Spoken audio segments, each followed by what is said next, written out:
Hello guys, എല്ലാവർക്കും മീഗമ്മച്ചൻ്റെ പുതിയൊരു വീഡിയോയിലേക്ക് എല്ലാവർക്കും സ്വാഗതം ഗൈസ്.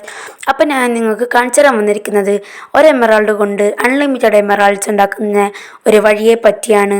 അതിന് നിങ്ങൾക്ക് വേണ്ടത് ഒരു എമറാൾഡും പിന്നെ വാൻഡറിങ് ട്രേഡറും പിന്നെ ഒരു ഫ്ലെച്ചിങ് ട്രേഡറുമാണ്. അതിനായിട്ട് ഫസ്റ്റ് നിങ്ങൾ എമറാൾഡ് എടുത്തിട്ട് വാൻഡറിങ് ട്രേഡറിൻ്റെ അടുക്കുന്ന വുഡ് മേടിച്ചതിന് ശേഷം അത് നിങ്ങൾ സ്റ്റിക്കാക്കി മാറ്റണം. ആദ്യം പ്ലാങ്ക്സ് ആക്കിയതിന് ശേഷം അത് സ്റ്റിക്കാക്കി മാറ്റണം. ഇതാ കണ്ടോളൂ. എന്നിട്ടിതാ ഇത് സ്റ്റിക്കാക്കി മാറ്റിക്കൊണ്ടേയിരിക്കണം.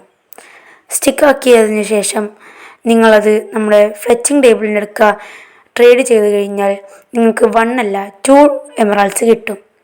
അതുപോലെ 2 എമറാൾഡ്സ് കൊണ്ട് നിങ്ങൾ വാൻഡറിങ് ട്രേഡിൻ്റെ അടുക്ക പോയിട്ട് കുറച്ചും കൂടി വുഡ് മേടിച്ചിട്ട് അത് പിന്നെയും സ്റ്റിക്സ് ആക്കിയതിന് ശേഷം അത് ഫ്ലെച്ചിങ് ടേബിളിന് കൊടുത്തു കഴിഞ്ഞാൽ നിങ്ങൾക്ക് 4 എമറാൾഡ്സ് കിട്ടും.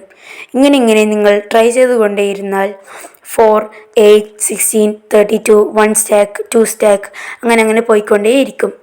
അപ്പോൾ ഇതാ കണ്ടോളൂ. ഇപ്പോൾ നമുക്ക് 2 സ്റ്റാക്ക് ഓഫ് സ്റ്റിക്സ് ഉണ്ട്. അപ്പോൾ അതുകൊണ്ട് നമുക്ക് 4 എമറാൾഡ്സ് കിട്ടിയിരിക്കുന്നു. അപ്പോൾ ഇന്നത്തെ വീഡിയോ നിങ്ങൾക്ക് ഇഷ്ടപ്പെട്ടുവെങ്കിൽ ലൈക്കും ഷെയറും സബ്സ്ക്രൈബും ചെയ്യുക. അപ്പോൾ താങ്ക് യു, ബൈ.